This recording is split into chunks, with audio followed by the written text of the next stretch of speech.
book's way over there. Great way to start off the video, Kirsten.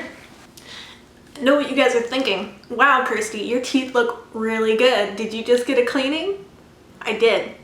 Thank you for noticing. I really appreciate it. I got a haircut. Hey everyone, welcome back to Most Books, and today we're going to be doing a book review. Holy Kirsty, you read a book this month. Woo! 10 points for you. And to let you guys know, I am still on the right track for how many books I need to read this year. I've read 34 out of 100 now, and I've only read one book in like 2 months, kind of. For the most part, books I have really enjoyed, at least. I enjoyed this book. So let's get into it. I'm going to be reviewing Reawakened by Colleen Houck. So if you don't know who Colleen Houck is, I'm pretty sure I'm saying her name right. She is an author I really enjoy reading. She has another series called Tiger's Curse, and this series is kind of similar to it, but in Egypt. So if you don't know what Reawakened is about a girl named Lily who lives in New York. She is kind of the average New York girl who's kind of rich and has mommies and daddies who pay for her to do things to get away. And so Lily is pretty much a somewhat normal girl. She's not snobby or like one of those girls you usually see who has a lot of money. She does hang out with those girls though. So Lily is actually in an art museum, and she stumbles upon this Egypt art, and she stumbles upon the Egypt exhibit whenever she needs to get away from somewhere. And she finds this guy who has reawakened from his mummy state.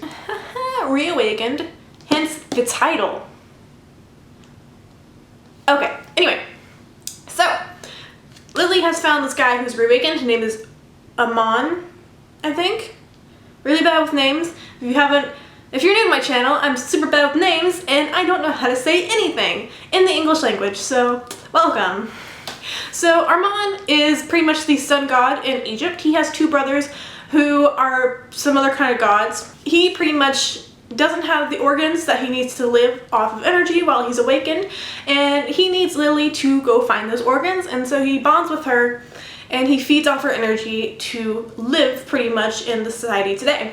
And the whole reason that these gods reawaken are because that they need to do some type of ceremony to keep the evil gods away. Armon obviously is nowhere near Egypt, and so they have to find their way there and find his brothers and reawaken them as well. So that is the plot of this book. I'm not going to go into any more detail for anyone who hasn't read it. So if you haven't read it, I would suggest leaving kind of right now, because I'm going to do a little bit of a spoiling thing and talk about my likes and dislikes about the story and more in detail of what actually happened. And so if you don't want to hear about that, I would suggest that you leave right now. So, bye. So, let's talk about my thoughts on Reawakened. So I enjoyed this book. It was good. It reminded me a lot of Tiger's Curse series, which isn't a bad thing if you really like the series like I did. I was super excited to read a book by Colleen Houck again, and the point of it being kind of similar to the Tiger's Curse series is like an up and down for people. Like, most people would not enjoy it as much as I did, at least. They'd probably say that she needs to like be more creative and like think outside the box and maybe go to a different storyline than she already did. But I mean, if you like to write about this type of thing, then I mean, what's it against her? Why can't she do what she wants to do?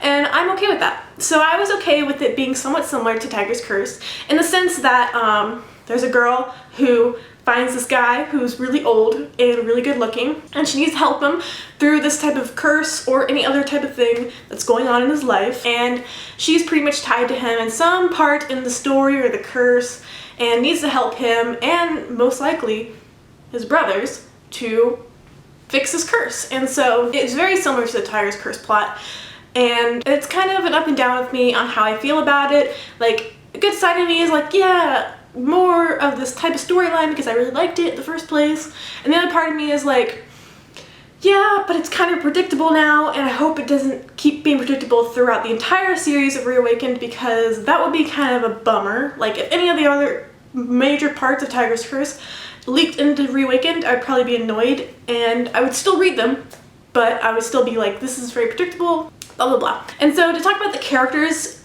specifically. Lily, our main character, I really liked her. She is our narrator. I think that Colleen Houck's writing got so much better in this book, and that she's being a lot more descriptive, and there's more complexity within her characters, and like the actual writing itself is very like in depth, and there's lots of big words in it this time. Not that she didn't before, but I feel like she's getting a lot more descriptive, like I said before, and she's actually like putting more imagery into the story than there was before. But it is still like a very not as complex book as you would hoped it would be. It's not like a fantasy or anything. It's just nice, somewhat, I don't know how to describe her books. They're not really paranormal, but they're just like, I mean, this is obviously like a mythology book and all this other stuff, but overall, the characters, I really enjoyed them. Lily reminded me a little bit of Kelsey in the fact that she's just this girl who stumbled upon this guy and has to help him. She had the same kind of like big heart and like awesomeness. Their backgrounds are very different, but their personality itself and the way that they act are kind of similar, which I mean can be a good and a bad thing, just like I said before with the plot. And then Armand, who is our main character guy and main love interest, he reminded me of Rin in a good amount, but he was very much more put off than he was, because, I mean, for an obvious reason. We all know the obvious reason, and if you don't, what are you still doing here? Read the book if you want to know more. Armand was very much like Rin in the sense that he is this like older guy who's been reawakened, he's lived centuries, he has that wisdom and that kind of chivalry type of thing that Colleen likes to do with a lot of her characters, that they have the chivalry type of deal going on, because they are really old, and they do the old ways of like how the world is and not the ways that most guys are now. And so those characters were very similar. The brothers of Armand were one of Armand's brothers really reminded me of Kishan, and then Dr. Hasten reminded me a lot of the guy that took care of everyone in Tiger's Curse. And so the characters, oh, I'm not doing a really great job doing this. The characters remind me a lot of Tiger's Curse as well. So, I mean, everything in the story kind of reminded me of Tiger's Curse, but I mean, the same author, so it makes sense. But I hope that she kind of goes outside the box as time goes on throughout the series. I'm not really sure how long the series is supposed to be. I would assume it's maybe just like a trilogy? I don't know. I don't know how much further you can go into this, but I mean, I'm sure she'll find a way because she made Tiger's Curse 5 books. So the actual plotline itself, I really enjoyed it. I know a lot of people would have been upset about like the realism of Egypt, and I know that Colleen like super much looks into all of the areas that she writes about. Like I know she did so much research on India when she did Tiger's Curse, and I know that she did a whole bunch of research on Egypt. And I know people are like nitpicking that, and that she hasn't been to these countries, so how can she write about them? But I mean, and if everybody writes about stuff they don't know, that's why they research. And she obviously researched a lot. She doesn't go in depth a lot, which makes sense, because I mean, you can't go super in depth in somewhere that you've never been, but you know at least the surface of how a place is supposed to be.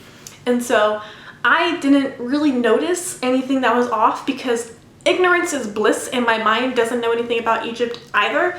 So, except pyramids and like tan dudes, that's pretty much as I know about Egypt. So anything in this book was fine for me, because ignorance is my mind when it comes to anything outside of the United States or Texas, because that wasn't a problem for me. I really didn't care about that. It didn't bother me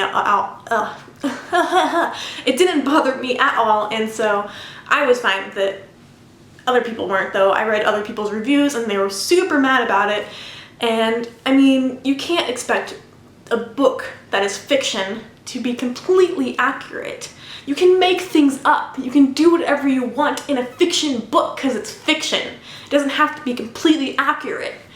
And so that was something that kind of annoyed me with how her readers were reacting to how she writes about the environment that the characters are in. Yeah, that's pretty much most of my thoughts on the book. I didn't really go that spoily. I guess I could not make this, I can make this a non-spoiler review probably, because I don't go really spoiler. So yeah, that's pretty much most of my like on the surface thoughts on Reawakened. If you like this review, please give it a thumbs up. I do have a written review. It's pretty much the same though, but I'll put my Goodreads in the description below if you want to go check out my Goodreads, see what I'm reading. Also, all of my other social medias are in in the description below. And you can totally check this out. I am getting more active on Twitter. So if you want to follow me on Twitter, you can totally do that. And yes, so thanks for watching. Bye!